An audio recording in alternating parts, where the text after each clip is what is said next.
Hello dears, in today lecture we will discuss about the evolution of quality management system.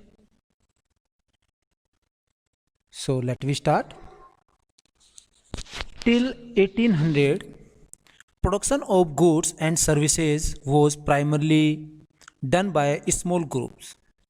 These small groups were often family businesses. Thus, the standard of quality was controlled and set by individual who was in turn also responsible for producing the item. This phase from 1800 to 1900 is called operator control, operator quality control, in which operator is responsible. The next phase is from 1900 to 1920. This is also called second phase and it is called foreman quality control.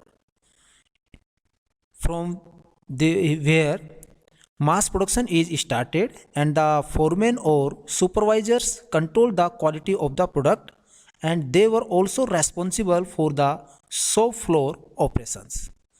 Next phase is 1920 to 1940. This is called inspection quality control.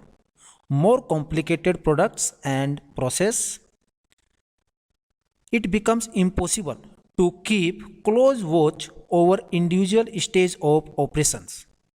In this phase, inspectors were assigned to check quality of product after processing. After that, from 1940 to 1960, during World War II, the principles of the sampling inspection plans was extremely useful. The American Society for Quality Control, means ASQC, was formed in 1946. In 1946, during 1960, this is termed as total quality control, and the concept of this is zero defect. After that, in 1970, total quality management phase is evolved, and the purpose of this phase is the involvement of all the participation in the organization from top bottom to top, means from operator to supervisor, manager, and even the chief executive officer. And during 1980,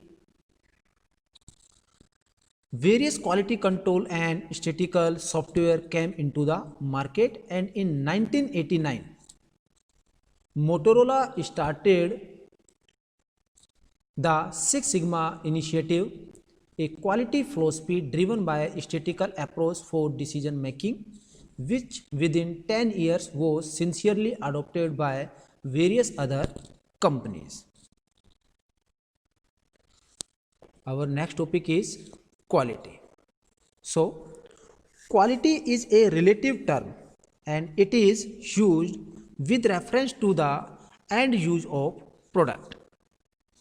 The quality depends on the perception of a perception of a person in a given situation. The situations can be user oriented, cost oriented, or supplier oriented, since the items is manufactured for the use of the customer and the requirement of the customer dictates the quality of the product. So, quality is to be planned, can be achieved, can be controlled, and can be improved continuously. So, the word quality has variety of meanings. There may be different meanings of the quality, such as fitness for purpose, conformance to requirements, grade, degree of preference, degree of excellence, and measure of fulfillment of promises. If the promises made by the company to the customers are fulfillment, then the customer remark it as a good quality. Now, the quality policy. Our next topic is quality policy. Quality policy refers to the basic principles which are used to guide the actions of the company in order to meet the quality objectives. Means different policies are made by the societies to improve the quality of the product, और हर companies को उन qualities policies का follow करना पड़ता है to challenge in global marketing competition. Economy may be the additional factor while determining the quality policy. जब हम क्योंकि क्वालिटी पॉलिसी अगर लेटेस्ट क्वालिटी पॉलिसी की तरफ जाएंगे, अगर गुड क्वालिटी की तरफ जाएंगे, तो सिंपल सी बात है, cost of the product will be increases. The cost of production will increases as the level of accuracy और quality of product is raised. So, the quality policy should always be formulated with reference to its effect on manufacturing process. कि which type of manufacturing we are using, effects on sales, changing nature of customers, inspection costs, optimum use of resources. Okay, thank you.